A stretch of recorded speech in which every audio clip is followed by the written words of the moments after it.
Hello Lightworkers. For those of you new to the idea of the lower astral plane, or the astral plane in general, it is known in many spiritual traditions as the realm of ideas from which all of material reality manifests. If you want to learn more of my own personal experiences in the lower astral plane, then check out the video in the description below. The astral plane is a place that we all visit when we dream. To some extent, our subconscious and sublimated minds can color what we perceive in this plane, making each dream custom to the thoughts, beliefs, and expectations of the dreamer. However, understanding this, we can see that the astral plane is a collective idea realm that anyone can visit.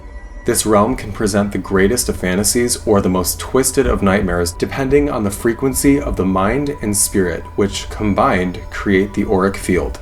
It's important to note that the brain can access many consciousness levels depending on brainwave states, which are all running concurrently. The first is gamma, 30 Hz plus. This is the heightened perception state. Beta, 14 to 40 Hz. This is the awake, normal, and alert consciousness state, the state we usually operate in our everyday life. Alpha, 9 to 14 Hz. Relaxed, awake, but drowsy. Theta, 4 to 8 Hz. This is the deep meditation, light sleep, or REM sleep state. And finally, delta, which is 0 to 4 Hz, the deep dreamless sleep state, with loss of bodily awareness and a complete surrender to a 0-point state where true healing can occur. Like a radio, the brain has the potential to perceive many different states of reality, depending on how you tune the frequency. One most often experiences sleep paralysis during the theta stage or REM sleep. This phenomenon of waking up within your own motionless body occurs between two different brainwave states, also known as the hypnagogic, going to sleep, or hypnopompic, waking up state. It is the brain's normal function to relax the muscles at night so that you don't lash out and act out your dreams.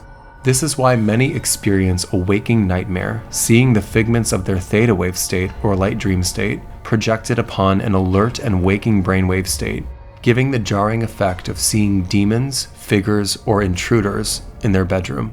Today, I would like to talk more about these figures, which I call lower astral archetypes. The fact that so many people can see the same figure proves that the lower astral plane is a collective reality that any of us can access at any time, much like a radio station or a TV channel. This makes the lower astral plane a place that actually exists. So now let's talk about the main lower astral archetypes that people perceive during sleep paralysis.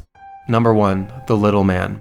The little man, or what I call the black leprechaun, is one of the most commonly seen lower astral archetypes throughout history. According to most who have seen the little man, he often climbs through one's bedroom window and sits on the chest of the sufferer, leering in their face and often whispering threats, suffocating them, which accounts for the feeling of breathlessness one receives upon witnessing him. A famous 1781 painting called The Nightmare, literally meaning a mare of the night, shows the little man accompanied by a crazed horse. 2. The Hat Man. A shadowed figure wearing a wide-brimmed hat, known as the Hat Man, is also one of the highest reported visions during sleep paralysis. The Hat Man is often perceived standing in doorways like a passenger between dimensions, much like the depiction of the gunslinger archetype.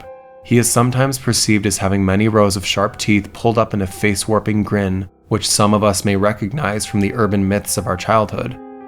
3. Shadow People. Shadow people, sometimes perceived as one or sometimes in a group, are another highly perceived vision during sleep paralysis. Some report seeing humanoid figures, sometimes small and impish, sometimes tall and slender, usually with a blurriness and vagueness about their silhouette, as if they were more of a suggestion of a shadow than a well-defined one we might see before us on the sidewalk during the day. Shadow people usually stand in the corners of one's bedroom and are reported to cause sufferers to levitate out of body and exercise other methods of dark magic for mind control of their victim. 4. Alien abductions. As we all know, alien abductions have been reported regularly over the years, especially in the 60s and 70s. They are a theme in our mythos for a reason. Thanks to shows like Haunted on Netflix, people are able to have more of a serious forum around the alien abduction archetype, which happens to many individuals and can cause true and lasting damage to their persona. Many report seeing stout aliens with bulbous heads with giant black eyes, the generally conceited archetype of an alien, that can hypnotize the sufferer into forgetfulness. This is why many victims of abductions have holes in their memory as to what really happened to them in these states. Soul swapping, experimentation, and DNA replication are common by those abducted. 5. Incubus, succubus. Many report being the victim of an incubus or succubus, which is a sexual demon that is male or female respectively.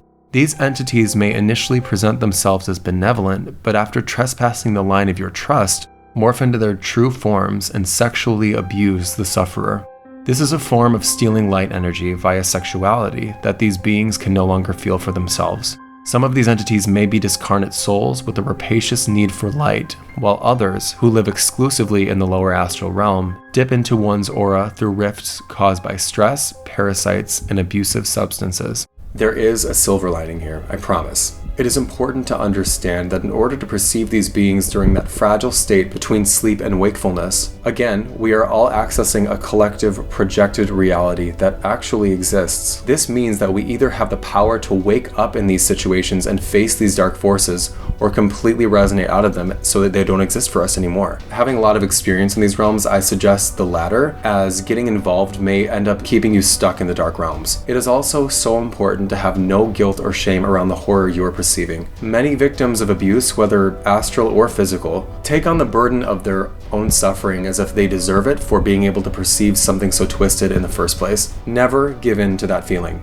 You are not twisted or defected. You are a brilliant, beautiful soul who has become fragmented subconsciously in some way, and all you need to do is become aware and empowered to reclaim those pieces. Lower astral trauma is real, and by talking about it candidly, I hope we can remove the stigma around sleep paralysis visions, which people are reporting more and more every day. The great thing is, once you learn how to master this precarious state between sleep and wakefulness, you can begin to shift your reality. This is called lucid dreaming, astral traveling, or out-of-body experiences, all of which really mean the same thing. The ability to actively maneuver the realms between worlds in order to change your outer reality. More on this later, as honestly it's still a skill that I am learning to master. Thank you so much for watching this video, and expect more where this came from, Light Warriors. This is another chapter in my series I Am Merkaba, which deals with topics related to ascension awareness. Thank you so much, stay positive, and subscribe if you have any questions. Do not hesitate to message me. I am always here ready to provide more information about my own experience. I love you guys. Thanks for watching.